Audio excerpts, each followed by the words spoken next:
Good afternoon, everyone, and welcome to this week's Halftime Talk feature interview, where we take a break from our daily coverage midweek to dive a little bit deeper into some of the wider trends on economics, geopolitics that may have or are impacting energy markets. I'm happy to have my special guest with me today, Omar Shaban, founder and director of PAL Think for Strategic Studies. Thank you very much for joining the show, Omar. My pleasure. Very good morning to you, to your colleague, and to our audience. It's my pleasure. Perfect. I just wanted to kick off with something timely and relevant. Of course, we had President Biden here in the Middle East last week on his vast tour. We saw fist bumps with His Highness Mohammed bin Salman. What would you grade President Biden's engagement in the Middle East last week, and did it meet the expectations from your side in the market itself, in your perspective? The fact that President Biden came to the Middle East and visited Palestine, Israel, Palestine, and met with our president after 2 years of taking the office is a good thing. We consider it as a good progress. Of course, our expectation was very high and is still very high, not from the visit, but for the election of Biden 2 years ago. You remember, under the Trump administration, the Palestine-Israeli conflict was put aside, and President Trump was pro-Israel 100%, and he closed the Palestinian Commission in Washington. He did some measures without consulting or without taking the Palestinian interest into the position. So we were expecting Joe Biden as Democrat to change this. He tried to change. There were some good steps like resuming the fund to Palestinian Authority, resuming fund to UNRWA, start communication with the Palestinian Authority. However, we were expecting President Biden to present a political initiative. The focus was on economic things, which is okay, but still Palestinian-Israel conflict is a political thing. It's a security issue and need to be tackled at the political thing. It's good that he came, but our expectation were much high, especially there is no special decision has been taken as a follow-up. For example, still the Palestinian Commission embassy in Washington closed. Still the Palestinian consulate, the American consulate was supposed to accept the Palestinian, still closed. There were other decisions that the Palestinians were expecting from President Biden to take. We're still hopeful that some of these decisions will be taken in the coming period. Do you think that was a good first step, though, in terms of progress? I mean, looking at the wider Middle East as well, the US and Saudi had some tensions. Of course, there's still the Iran issue.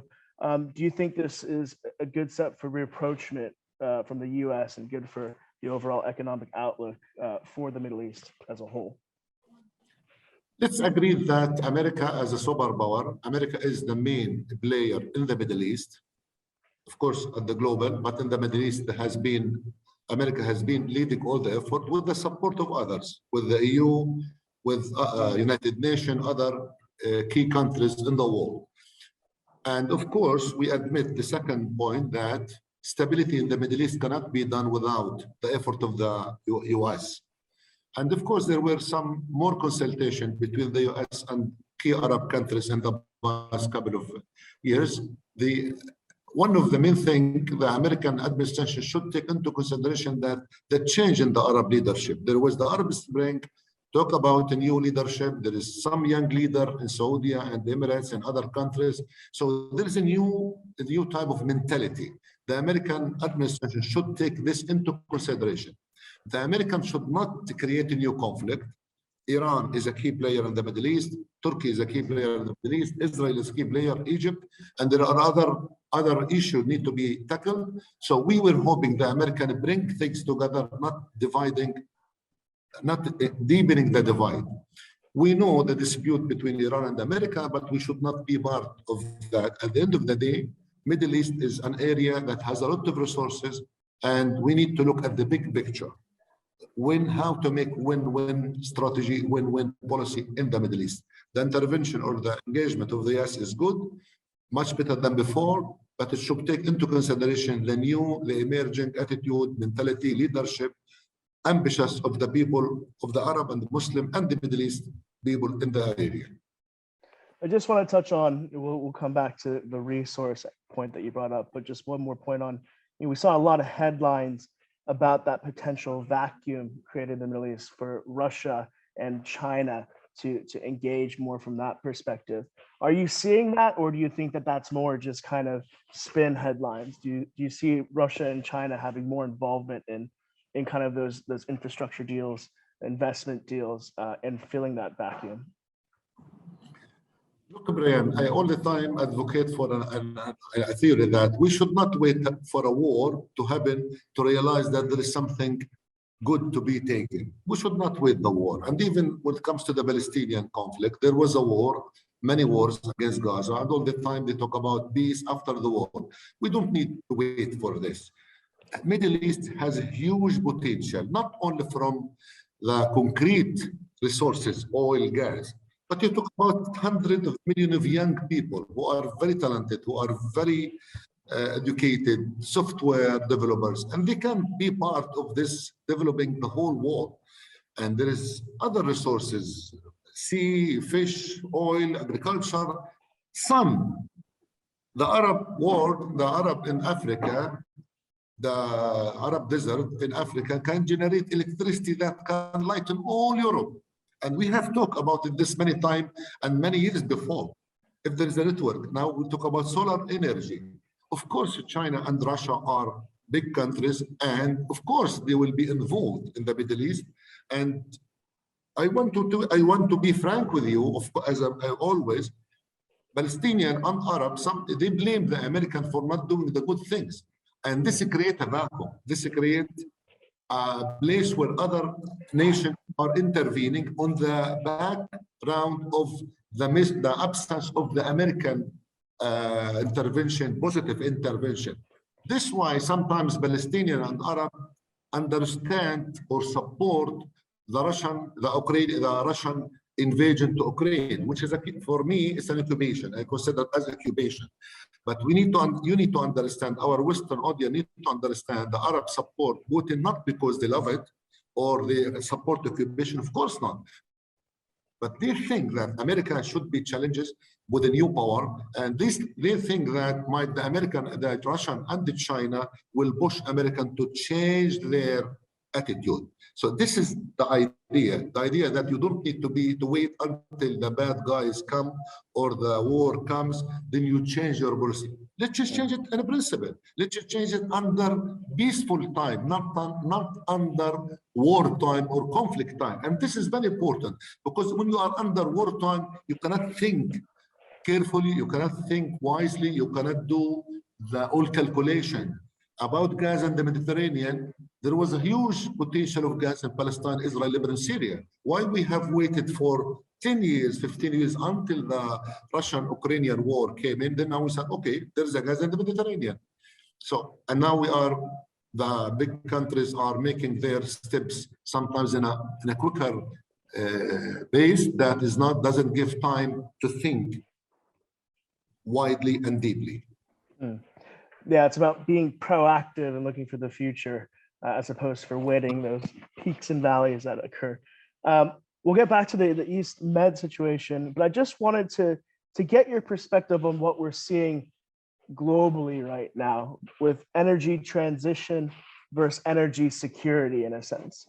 In the Middle East, I think is very much on the energy security side. In Europe, we're seeing energy transition initiatives pushing towards renewables and so forth. How do you see that dynamic developing, given, of course, you mentioned the war in Ukraine, Russia, oil prices, lack of supply? Do you see that the current situation is slowing down that kind of push towards an energy transition, towards renewables in a healthier future? Ryan, all the time I say in the Middle East, there was one elephant in the room, which is the Palestine-Israeli conflict. And this elephant is getting bigger every day, because when you leave it without taking care of it, it will grow. Then it will become very difficult to manage it, to control it. Now we have so many elephants in the room, or different rooms with many elephants. There is the Turkish Greek problem, there's the Syrian with Turkey, there is Egyptian with cool relation with Turkey, there is Israel with Syria, Israel with Lebanon. There are so much. And now everybody is looking at the resources. I don't want to say thank to the Russian-Ukrainian war. This is not good because war has never get any good things. But the war created or triggered the thinking about the need of gas and other type of resources, which is the gas. In Gaza, I am living in Gaza, I'm Palestinian. We have gas discovered in 2000 that can make the Palestinian economy progressing very well. I have tackled this in many, many articles. While we have gas in the Mediterranean, we don't have electricity in Gaza. While we have gas in the Mediterranean, Palestinians buy from Israel by $3 billion a year, electricity and gas and other type of resources. And the fact that there is no opportunity for security, for political reason, not to utilize the gas in the Mediterranean for Gaza, create an element for the conflict because there is no prosperity. Of course, now the war, Ukrainian, everybody realize there is a problem with the resources. But can we solve it immediately in the short term? If we want to build a pipeline from Syria or from Lebanon, from Israel to Europe, this will take a couple of years. Yes, as you know, there were some agreements signed, but it's not enough to sign agreement on a paper. You need to reflect it in reality. And reality is not easy because you need to tackle the political division, you need to tackle the security concern, and you need to find the money, the huge investment that is needed to build a pipeline from Israel or from Palestine to Europe. And we remember 2 months ago when the head of the EU came, she met with our president and she signed an agreement in Egypt, where Egypt is the host for the gas, the East Gas Club, which is okay. I still believe that there is a need to look at the big picture, to see where are the conflict and which kind of conflict can be solved easily. And I do believe if we focus on economic perspective, where everybody will win, the other disputes in political security will be minimized. At the end of the day, the whole world challenge. My last point, and also I tackled this in a couple of articles, we have seen the COVID and we have seen the Corona, a problem that pushed enemies to cooperate. You know what? Under the COVID, we saw Hamas, Israel, Palestinian Authority cooperate with each other. They were obliged to cooperate for the health of the people in Israel and Palestine. That's good. Such good precedents, we can build on that. So war or COVID or other diseases or other global problem, because the global problem cannot stop by border. COVID goes everywhere. We are traveling, we're moving, so it's easy so how we can, not by building border, no, by cooperating, by building cooperation, not by building border, by building bridges. And I still believe that at the end of the day, Israel and America and Arab and Palestinian will consider this positive thing. And this is why myself as a Palestinian, I understand the new trend among the Arab leaders, among Saudi, among Emirates, towards building regional cooperation, include Israel and Palestine. What we are not happy is it should be balanced between Israel and Palestine, because they are our brothers and we expect them to help us and to stand with us. We understand fully their interest, their priorities, their ambitions. Of course, each country has an ambition, but it's good if you take this other people priority into the consideration.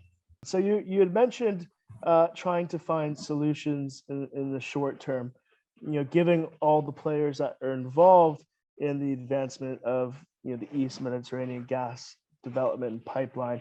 What do you think are some low-hanging fruits that can be achieved right away in a sense?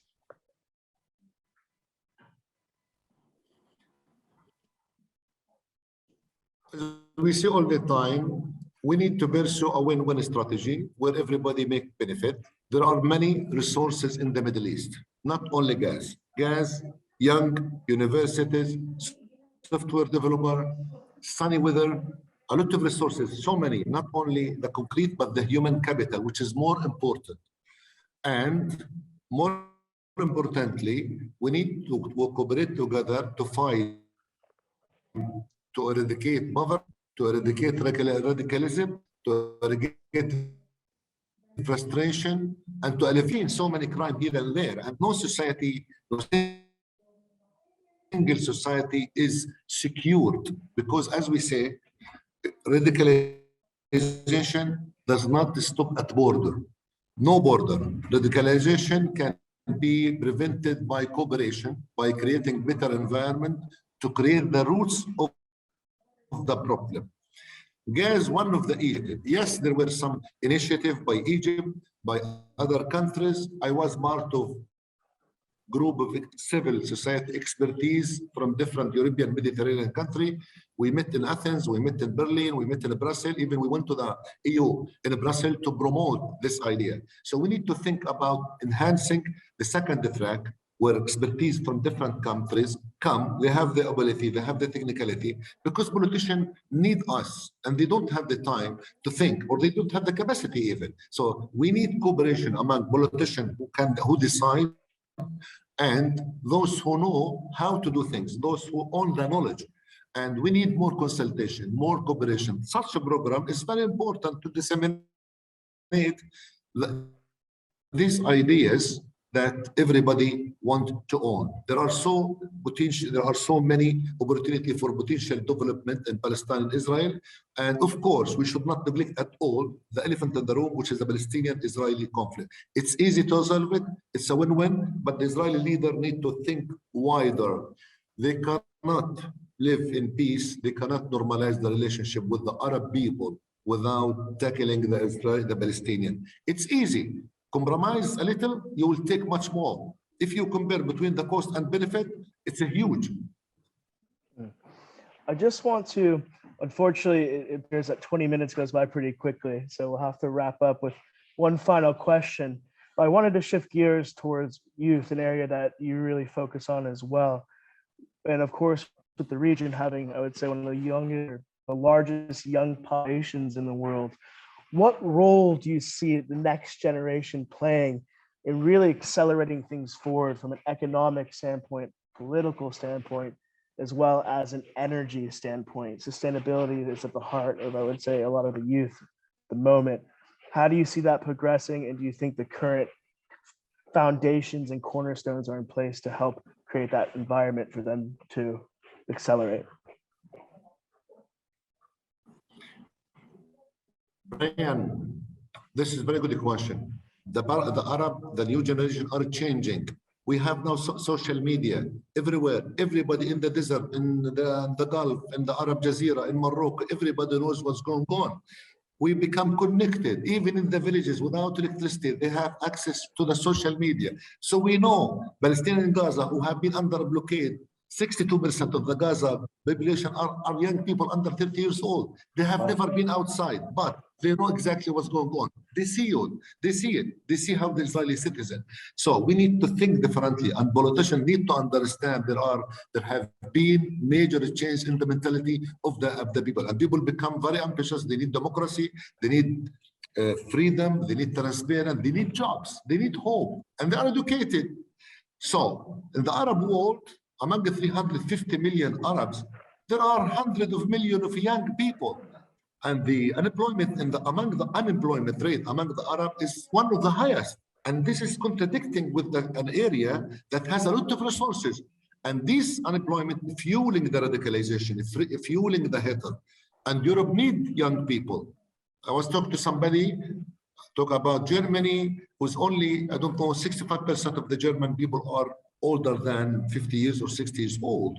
So we don't want people to immigrate or to escape. We need to think about how we can cooperate among each other, how we can make use of the sunny weather in the desert, of the sun in the Arab country to contribute to the electricity of Europe. And we need Europe to be part of the development of the Arab world. We need to be part. We don't need teacher. We need to be partner, because we can contribute in Palestine, in Arab, in the Gulf, in the Saudi. And if you look at the political scene in the Middle East, it's a fundamental change. Biden was in Saudi Is Saudi allow Israeli flight to go over Saudi? It's good, whether we like it or not. But this is a new phenomenon. The Arab countries believe that, okay, we need to take up the Palestinian. The Palestinian cause was mentioned by everybody in the summit in Riyadh, by Mohammed Salman, and by everybody, by Qatari Amir, by everybody, which means that the Palestinian cause still is on the table, despite the fact some people want to neglect it. And it's easy to solve this problem that has been here for the past 70 years. We need to be sure about young people. They are the future, they are educated, they know what's going on, and we need to give them attention. And we have the enough resources in this area, not to help our people, but to help our people and to serve the development in the whole world. Well, unfortunately, we have to wrap up there, but thank you very much for your insights, Omar. Really appreciate you taking the time today for our interview. For those who are listening, please feel free to follow Omar as well as Pal Think for Strategic Studies online for great insights and intelligence, of course, geopolitically and economically throughout the region. And of course, Gulf Intelligence, where we will be publishing this interview. But thank you very much again for your time, Omar. I appreciate it. Thank you very much. Wish you all the best. It was my pleasure. We'll be in touch. Thank you very much. Bye-bye.